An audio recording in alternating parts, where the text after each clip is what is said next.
In many parts of the modern world, alcohol is more than a beverage. It's a companion at weddings, a placeholder during silence, a crutch at work events, a marker of celebration, and at times, an uninvited guest in grief. It is poured to commemorate the end of long days, used to initiate conversation between strangers, and leaned on to dampen the volume of private thoughts. People don't just drink because they enjoy the taste. They drink because of what it promises: ease, confidence, escape. From sprawling metropolises to small hometown corners, the presence of alcohol is constant and often unquestioned. It sits quietly in kitchen cabinets, lines the backs of bars, fills grocery store shelves, and waits patiently in many bars, always ready to play its part. What often begins as a curious sip, taken under the guise of experimentation in teenage years, grows into a deeply entrenched habit by adulthood. In universities, drinking is institutionalized through social scenes and traditions, subtly conditioning young adults to associate intoxication with belonging. Parties become arenas for bravado, and the ability to drink heavily without apparent consequence is worn like a badge. Within this dynamic, drinking is no longer just accepted, it is validated, admired even. Those who can endure night after night without visible unraveling become central figures in their social groups, their ability to handle it turning into legend. And the psychological effects run deep. Alcohol becomes not just a part of weekends, but a part of identity. As individuals enter their 20s and beyond, drinking shifts from rebellious indulgence to a normalized routine. It's in the champagne toast at professional milestones, the whiskey tumbler at dinner parties, the cold beer cracked open during family gatherings. The ritual continues, often unnoticed, as a background element of adulthood. It slips into after-work drinks, pre-dinner cocktails, airport lounges, and even solo evenings on the couch. In environments that reward sociability and public engagement, the drink becomes a tool for participation.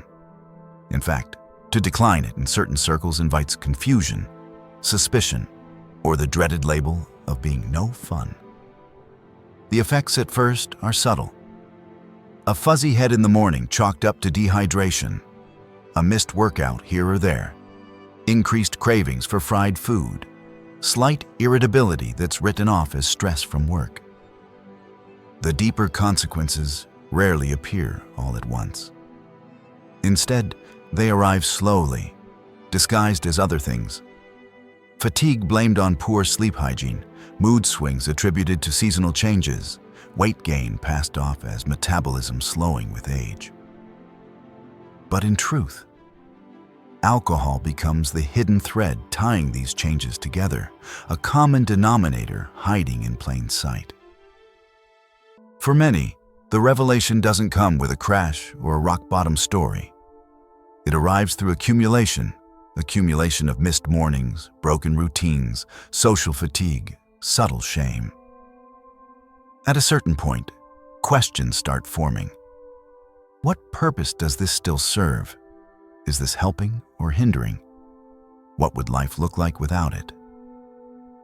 These questions linger, often unspoken, sometimes pushed aside. Because stepping away from alcohol isn't merely changing a habit. It's stepping outside of a system that has woven itself into the very structure of social interaction, tradition, and personal identity. Those who do begin to reduce their intake often notice shifts immediately. Not necessarily dramatic ones at first, but noticeable. Clearer skin, deeper sleep, a sharper sense of time. Food starts to taste different. Emotions begin surfacing with greater clarity, sometimes uncomfortably so. But most importantly, space opens up. Space to think, space to feel, space to reflect. In that space, realizations unfold. For instance, the connection between alcohol and emotion regulation becomes undeniable. People begin to notice that their tolerance for stress, anger, sadness, and even joy is different. Alcohol, once used to take the edge off, is revealed as something that also dulls the peaks. Without it, individuals often discover that they experience a broader range of feeling, but not necessarily in a bad way. Rather than numbing the spectrum, life begins to expand again. Color returns, sensations intensify. What once seemed like a gray landscape of repetitive days regains contrast. Another commonly overlooked revelation is the way alcohol distorts memory and decision-making over time. What seems like harmless fun in the moment often leaves behind foggy recollections. As drinking fades into the background or disappears altogether, people begin to remember conversations more clearly. They recall why they walked into a room. They finish books they start. They notice their own thoughts without the static. This mental sharpness doesn't come all at once. It arrives like a slow sunrise, incremental but undeniable. There's also the social component to consider. The realization that certain friendships only thrived under the influence of alcohol can be jarring. When sober, some interactions begin to feel forced or shallow. The need to fill every pause with chatter or laughter disappears. In its place, more honest conversations emerge. Some friendships naturally fall away, revealing their foundations were rooted more in shared intoxication than genuine connection. But others deepen, becoming more intentional. New friendships form, often built on shared values and mutual respect, not just shared nights out. Physical health becomes another arena of unexpected change. While weight loss is often the first visible benefit, there are deeper physiological improvements that surface over time. Hormonal balance begins to restore. Blood pressure stabilizes. Restorative sleep becomes more consistent. Inflammatory markers in the body begin to drop. The immune system strengthens. The need for stimulants like caffeine decreases because natural energy starts to return. All of this creates a positive feedback loop, where the body and mind reinforce each other, propelling forward momentum. However, not every realization is comforting. There's often a period of discomfort when the buffer alcohol once provided is gone. For people who used it to manage social anxiety, its absence can feel like being exposed under bright lights with no shield. The vulnerability is real. Situations that once felt effortless might now provoke hesitation. But over time, these raw, exposed moments build resilience. The social muscles strengthen. Confidence grows, not the kind poured into a glass, but the kind earned through honest self-confrontation. With emotional clarity also comes a re-evaluation of priorities. Without the constant loop of intoxication and recovery, individuals find themselves with more time, real, usable hours they didn't realize were being lost. For the first time in years, weekends stretch longer. Mornings are filled with potential rather than recovery. Creative energy resurfaces. Goals that once felt distant begin to seem attainable again. Projects get completed. Hobbies are rediscovered or developed for the first time. Curiosity returns, no longer buried under the weight of the next round. Cultural context plays a massive role in shaping drinking habits. In some cities, alcohol is practically an unspoken requirement for social mobility. Places like New York, London, or Tokyo are known for their relentless pace and 24-hour culture, where alcohol isn't just part of the evening. It is the evening. People drink at gallery openings, at readings, at charity events, during work lunches, on the subway ride home. The pressure to drink isn't always overt, but it's persistent. Refusing alcohol in these environments feels like swimming against the current.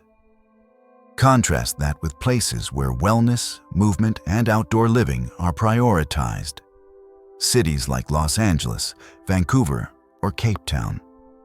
In these locations, social interaction often happens during the day, in the sunlight, with activity as the centerpiece. Instead of bar hopping, people hike, surf, run, or practice yoga. Drinking, if it happens, is usually secondary. And in these environments, the social cost of drinking heavily becomes more apparent. It interrupts the rhythm. It clashes with early mornings, outdoor plans, and clean living. The shift in context highlights the contrast. In one setting, drinking is a right. In another, it's an interruption. As environments change, so do behaviors. When people move from a drinking-centric culture to a health-conscious one, they often feel their own internal alignment shift. Drinking starts to feel less like a necessity and more like a vestige of a former life. There's no need to declare a lifestyle publicly. The change happens quietly, internally, as individuals begin to feel more at home in their own skin, without the need for a drink to soften the edges. Eventually, a tipping point is reached. A moment, sometimes quiet, sometimes dramatic, where continuing to drink no longer feels neutral. It feels regressive. Maybe it's after an event is missed due to a hangover. Maybe it's after an embarrassing night. Maybe it's simply the realization that one's energy is being drained. Regardless of the trigger, the decision to stop becomes not just logical, but necessary. And once that decision is made, the real journey begins. For many, the initial goal is short-term. A month, a season, a specific milestone. But the results begin to compound. The improvements grow too compelling to ignore. What started as an experiment turns into a preference. Then a lifestyle. Then a conviction. The benefits aren't just physical. They're psychological, relational, and deeply existential. People report feeling more connected to their own lives, more aligned with their values, more at peace in their daily routines. This isn't to suggest that sobriety is a cure-all or that everyone who drinks is damaged. But what becomes clear is that the absence of alcohol reveals what was hidden beneath it. And often, that hidden layer is rich with insight, strength, creativity, and calm.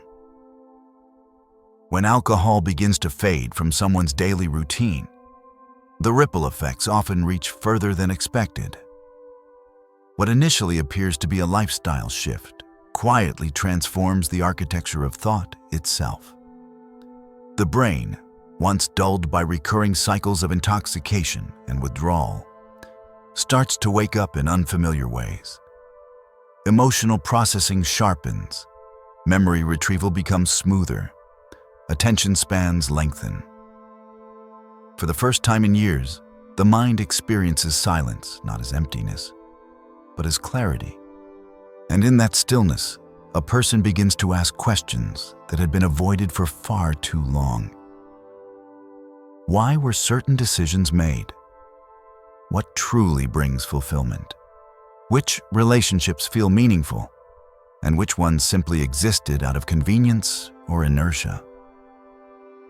These questions don't emerge because someone is forced to face them. They arise naturally, like artifacts uncovered beneath layers of sediment. The quieting of chemical interference allows the psyche to explore new territory.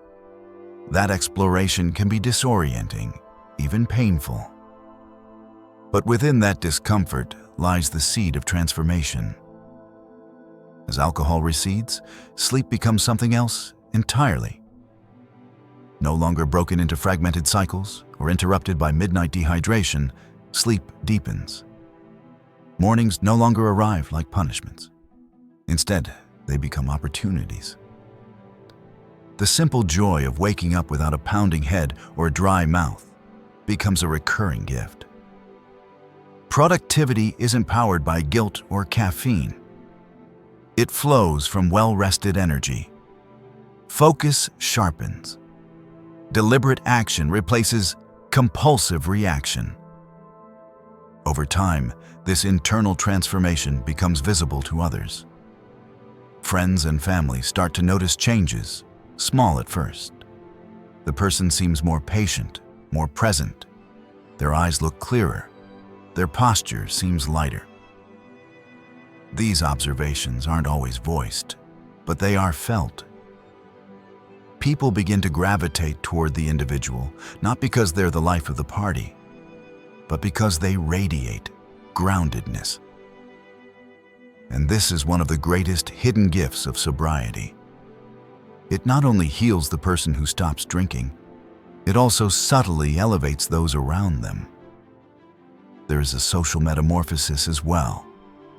As alcohol fades from social gatherings, the quality of interaction shifts. Conversations stretch deeper. Jokes become wittier, not louder. Silences no longer feel like voids needing to be filled. They become spaces where trust can grow.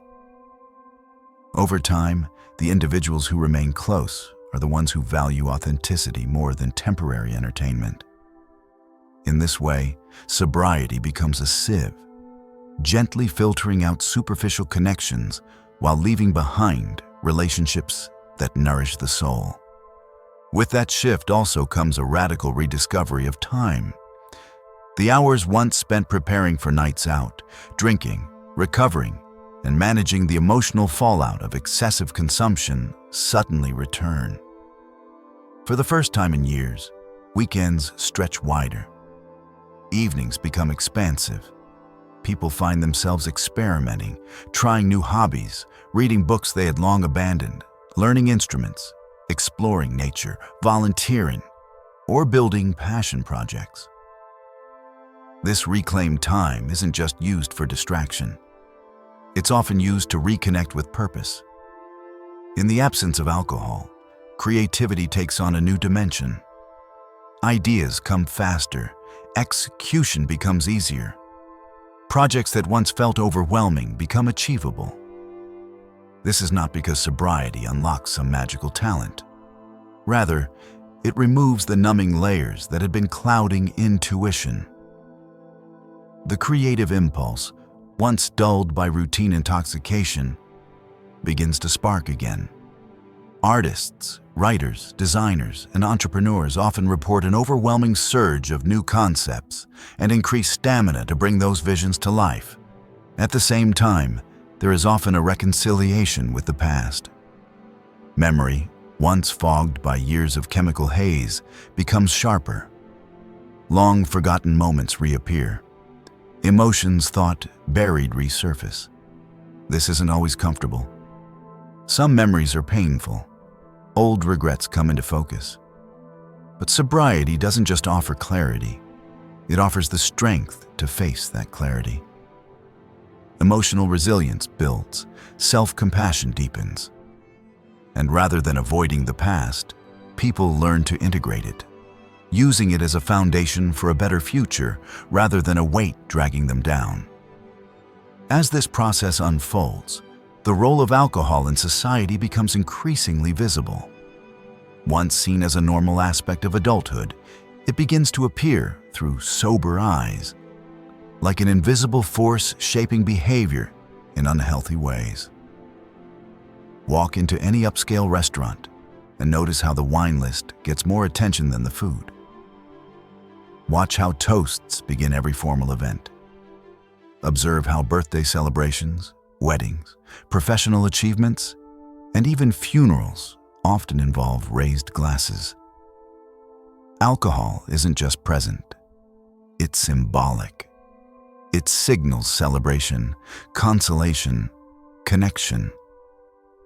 But for someone who has stepped outside that system, these patterns become jarring. It starts to feel like a culture that can't process emotion without a buffer. Joy needs champagne. Sorrow requires whiskey. Stress demands beer. And over time, this cultural dependency becomes clearer. Alcohol isn't used to enhance experience. It's used to replace genuine emotional presence. Sober individuals begin to see that what most people are chasing through alcohol, freedom, connection, self-expression, already exists within them. It was never in the bottle. One of the most radical consequences of quitting drinking is the redefinition of pleasure. Initially, many worry that life without alcohol will be boring, that evenings will stretch too long, that laughter will fade. But slowly, people begin to discover new kinds of joy, ones that are subtle, steady, and infinitely more rewarding. The pleasure of a long walk at dusk with a clear mind. The pleasure of being fully present during a child's bedtime story. The pleasure of dancing without inhibition and remembering every second. The pleasure of an uninterrupted morning routine.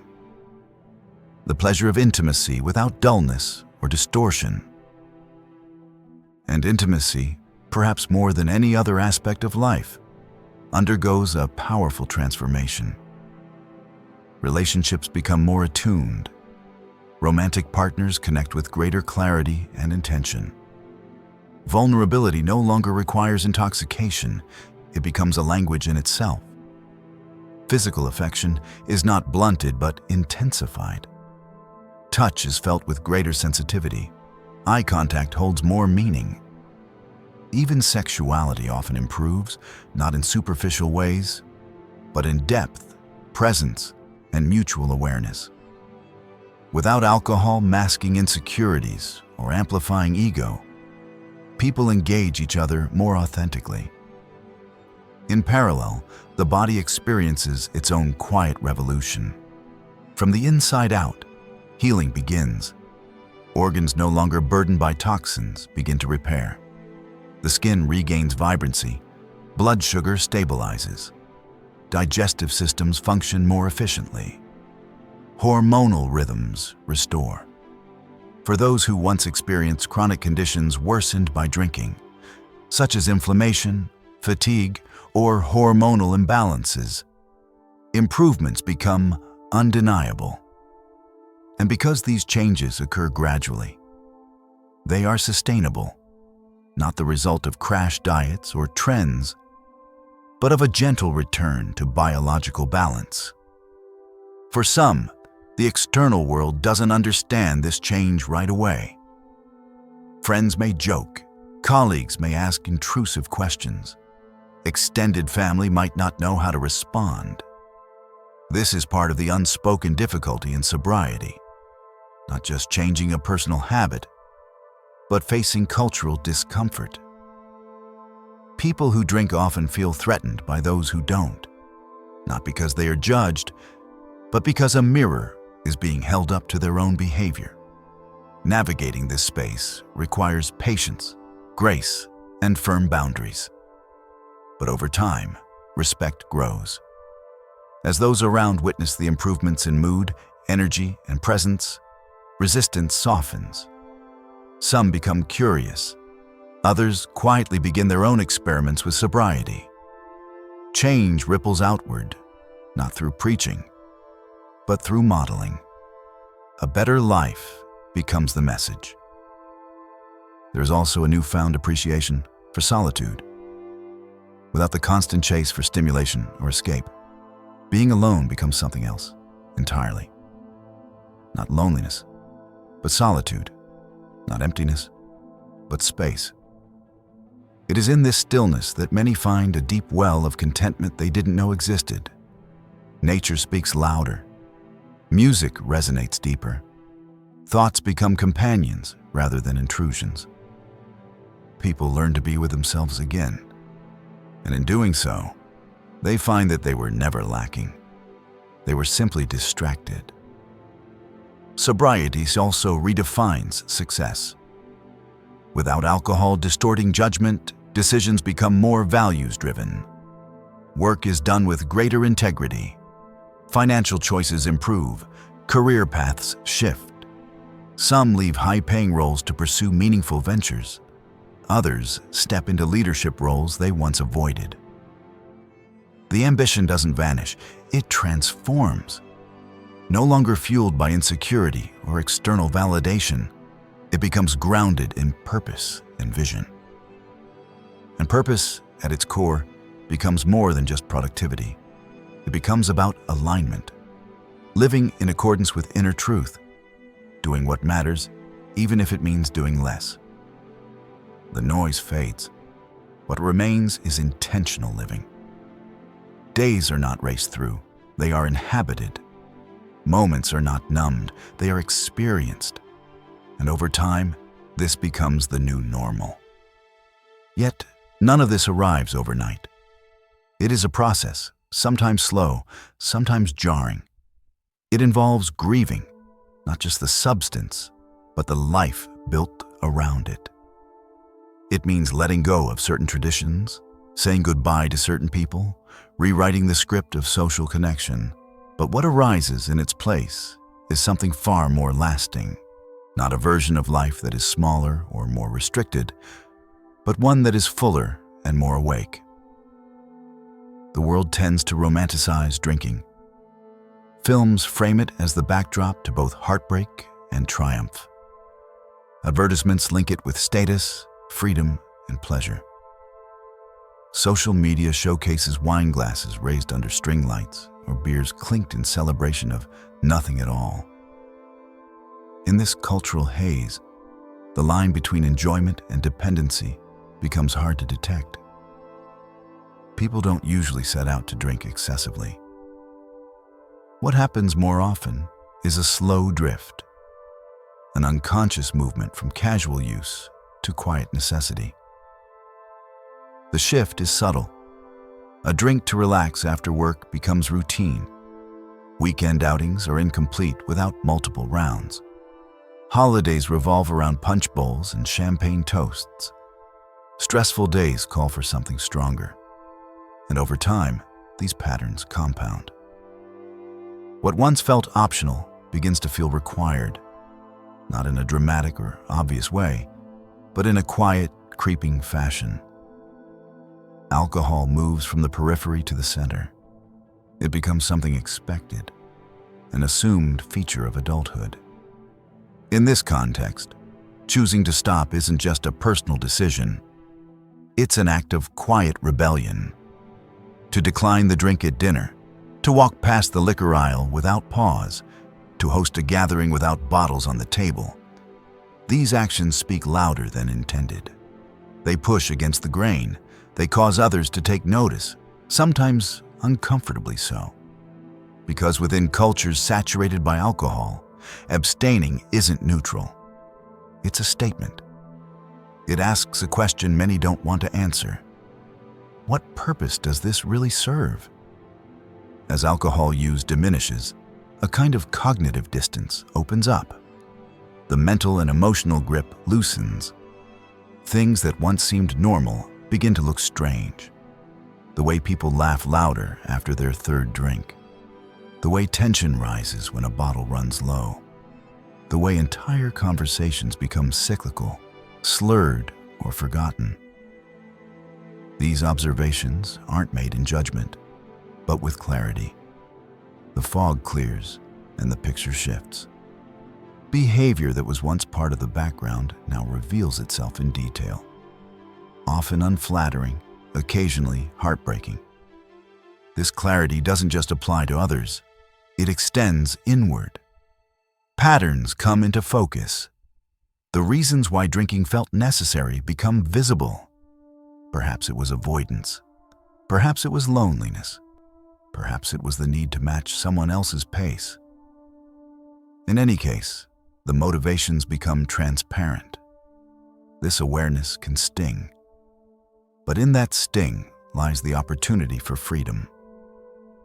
When people understand their own patterns, they're no longer controlled by them. As awareness expands, so does compassion. People begin to view others not with disdain, but with recognition. That friend who always insists on shots might not be careless. He might be carrying something heavy. The coworker who drinks at lunch might not be reckless. She might be in pain. Rather than feeling superior, sober individuals often feel more empathetic. They understand what it means to chase numbness, to fear silence, to dread a clear mind. And from that place of understanding, healthier boundaries can be set, firm but kind. One of the most overlooked aspects of quitting drinking is the way it redefines fun. For so long, enjoyment and intoxication are linked. The best parties, the most memorable nights, the loudest laughs. Many of these are tangled with alcohol. When it's removed, there's often a void. What now fills the space where chaos once lived? At first, the answer is unclear. Sober evenings can feel slow. Gatherings might feel flat. Events might seem too quiet. But slowly, other forms of joy emerge. The kind that doesn't crash afterward. The kind that lingers. Game nights with deep belly laughter. Road trips with music and long talks. Cooking together without spilling wine on the counter. These moments, small and honest, begin to accumulate. And eventually, they build something stronger than entertainment, connection. As connection deepens, self-awareness follows. Without the numbing influence of alcohol, people become more attuned to their emotional rhythms. They can tell when they're truly tired versus simply drained. They can feel the early signs of anxiety rather than rushing to suppress them. They begin to understand what restores their energy and what depletes it. This kind of sensitivity isn't weakness. It's wisdom. It allows for intentional living. Decisions are no longer made reactively, they're made with awareness. With this awareness comes greater control. Time is managed better. Impulses are easier to navigate. Money is spent more wisely. Sleep becomes a cornerstone, not an afterthought. And while these changes may seem mundane, their collective impact is profound. Life doesn't just become more efficient, it becomes more aligned. The pieces begin to fit. Not perfectly, but honestly. In this process, many come to see that alcohol was never really the problem. It was the placeholder. The real issue was what it was covering up: restlessness, insecurity, unprocessed grief, unrealized purpose. The drink wasn't the enemy, it was the disguise. And once that disguise is removed, the work can begin. The real healing, the real building. Some find that removing alcohol reveals just how much of life was being lived on autopilot.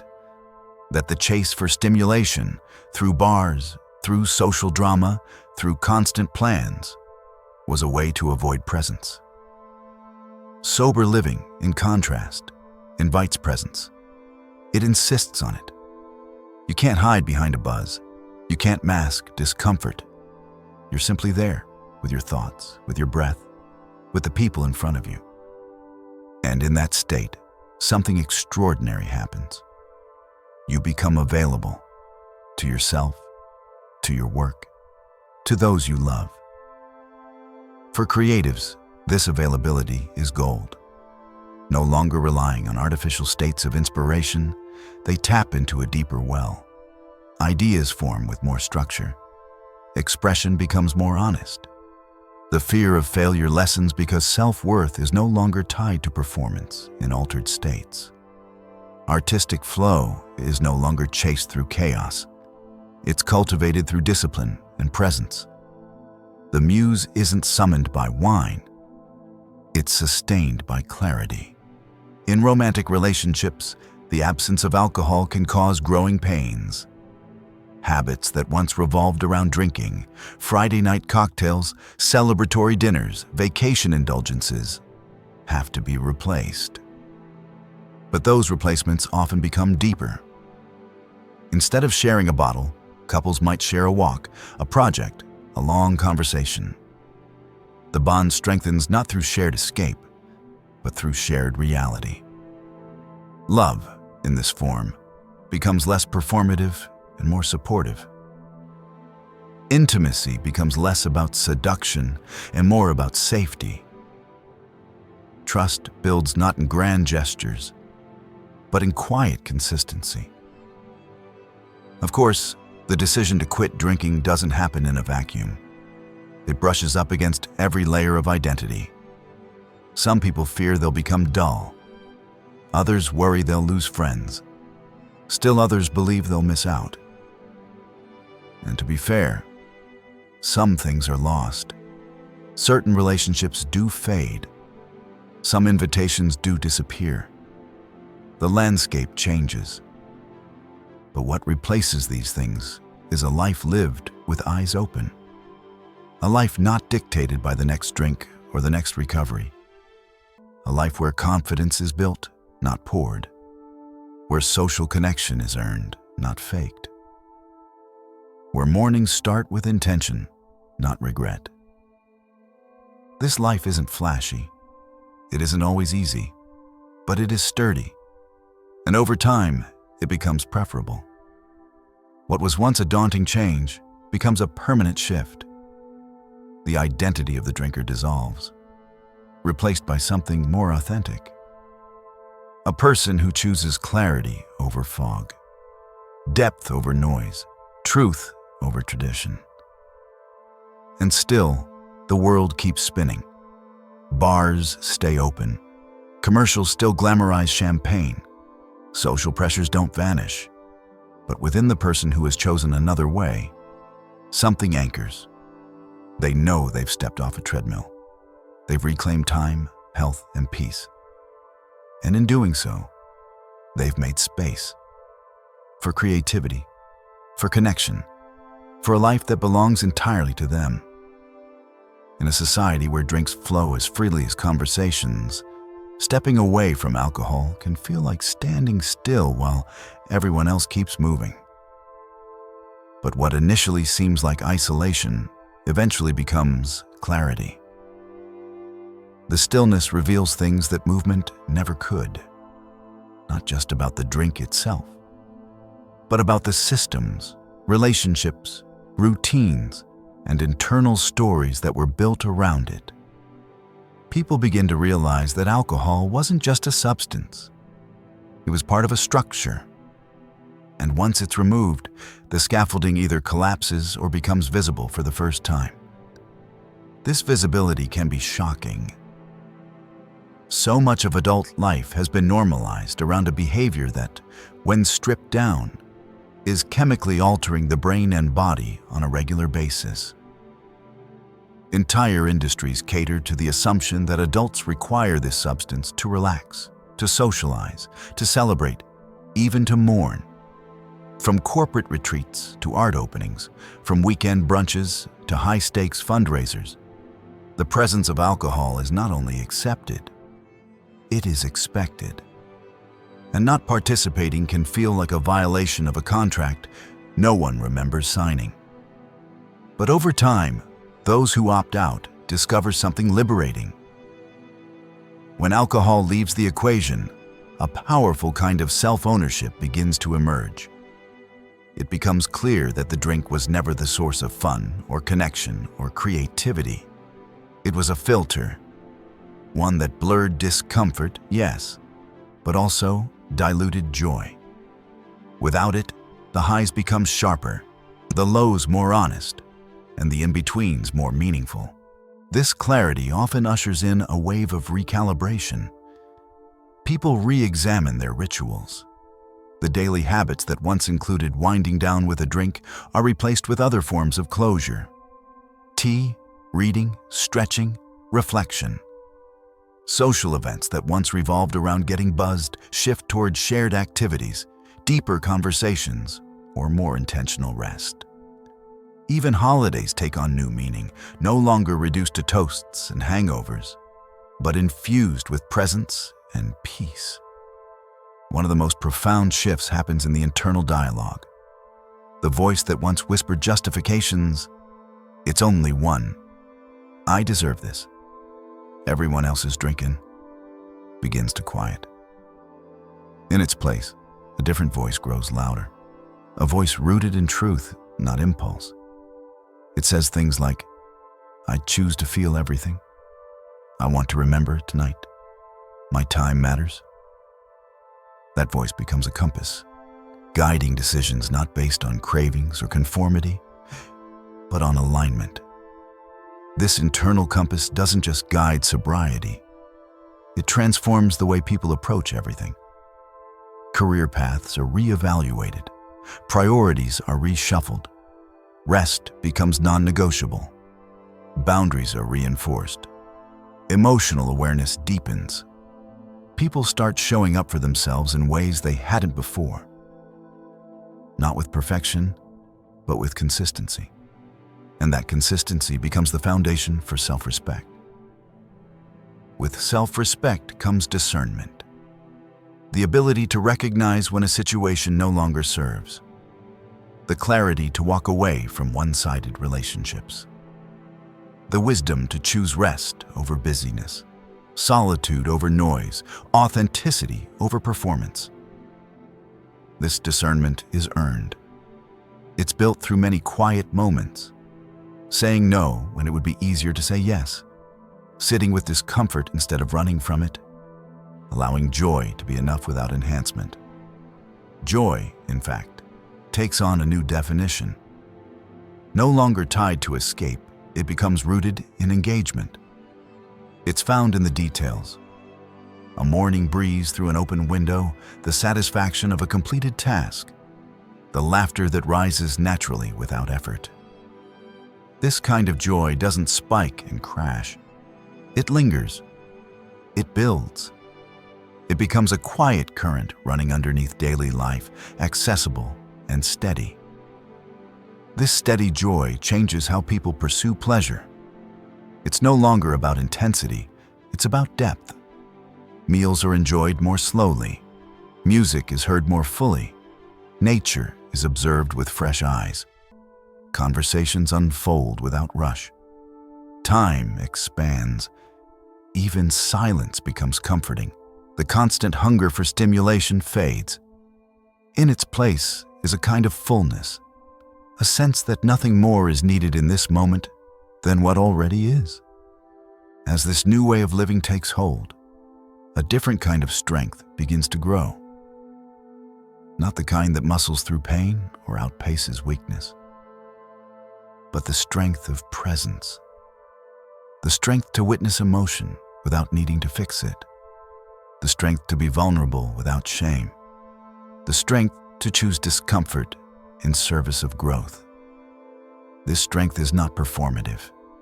It's not loud, but it's unshakable.